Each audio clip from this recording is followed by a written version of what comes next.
Hey guys, Level Cap here, and today I want to talk about what happened in the world of first-person shooters during 2016. We got several new franchises, some huge sequels, and even reboots that took everybody by surprise. Let's start off by talking about the year's biggest hit, Battlefield 1, right? Nope, Battlefield 1 didn't even come close to the success of Blizzard's brand new IP Overwatch. Not only did Blizzard break their own sales record for fastest selling game of all time, but according to the last report from October, Overwatch had over 20 million players.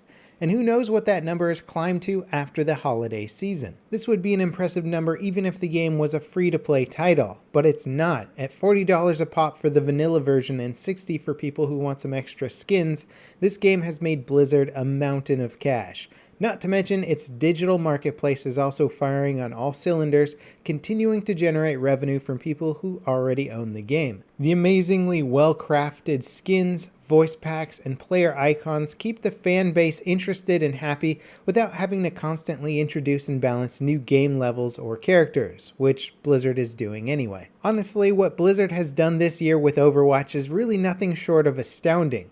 They now have a big esports title in pretty much all gaming genres, and in less than a year brought a brand new IP to the market that's poised to take over the FPS esports scene. Regardless of whether or not you play Overwatch, it's hard not to be impressed by what Blizzard has achieved. They have done what they do best, which is take a gaming genre, analyze the very root of why people enjoy that genre, and then carefully and calculatedly produce a game that checks every box on the list of what people like. The result is Overwatch, and it's here to stay. 2016 is the year of many great titles, but none of them have reached as far or as many as Overwatch. Moving on, there is of course Battlefield 1, which is shaping up to be the biggest Battlefield game of all time, leading the industry in graphics, physics, sound design, and online player counts.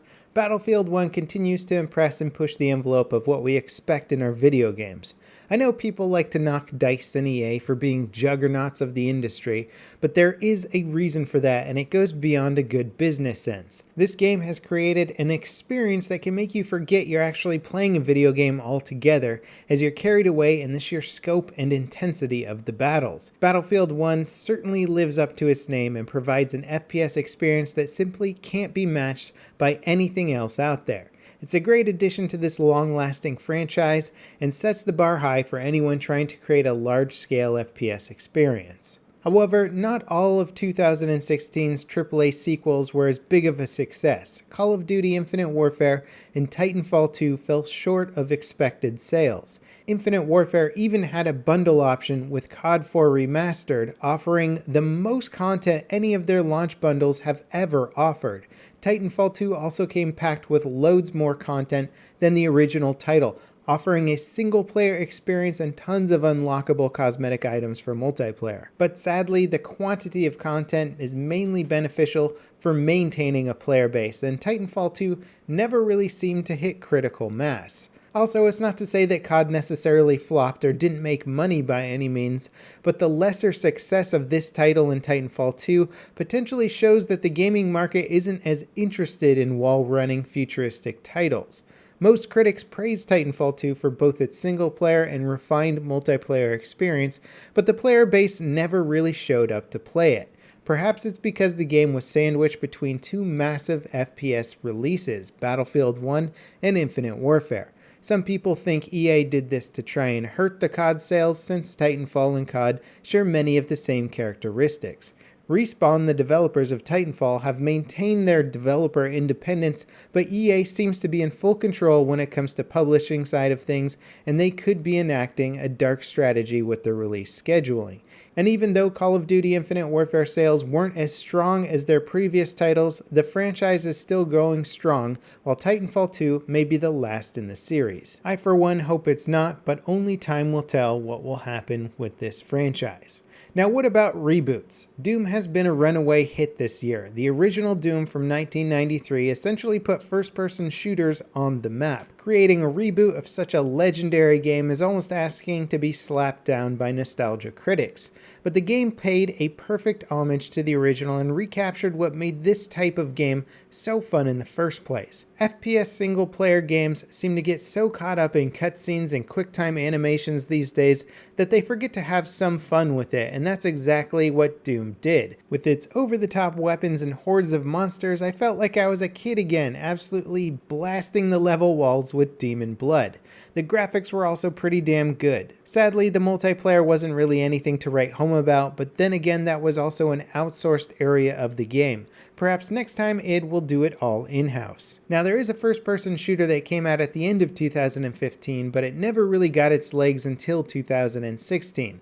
That game is Rainbow Six Siege. It wouldn't feel right mentioning the big successes of this year without incorporating Rainbow Six, as it's a game that initially seemed like it was going to suffer that all too common Ubisoft flop. With significantly less than expected sales figures, most people, myself included, figured Ubisoft was going to pull support for this game and let it die a slow and buggy death. However, to my surprise, they really stuck with it, balancing and fixing the bugs all throughout 2016, while at the same time delivering their free expansions. Reducing the price of the game while putting a bigger focus on microtransactions has grown the player base and hopefully produced enough profit for Ubisoft to continue development for many more years. They have also announced their second season of content coming in 2017 with more free maps and earnable operators. The game offers an experience like none other, and as long as Ubisoft continues to support it, I do believe the player base will be there to play it. And speaking of incredibly ambitious games, Tom Clancy's The Division broke all of Ubisoft's sales records, generating $330 million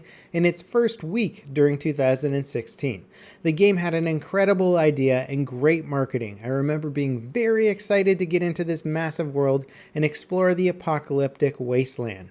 Sadly, the bugginess, hacking, and bullet sponge factor ended up being a big turnoff for many people, and although Ubisoft continues to work on balancing and improving the game, I think the biggest problem is that people were expecting a different type of game that felt more like a sandbox and less like an MMORPG. The marketing was excellent, but ultimately they were advertising a game that never really existed.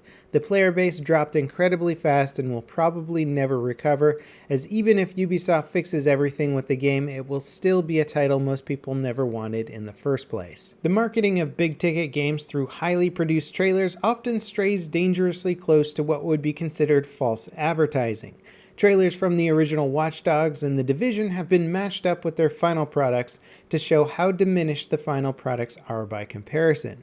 The original trailer for No Man's Sky landed its developers in a lawsuit when it was shown that many of the features in that trailer never made it into the final product. Hopefully this will result in a lot less of the exaggerated trailers and product demos that we see at E3, as I'm sure developers don't want to land themselves in more lawsuits. Moving on, and thanks to the undying interest in realistic military shooters, ARMA 3 is still going very strong. Despite being released back in 2013, it continues to be one of the most popular games on Steam.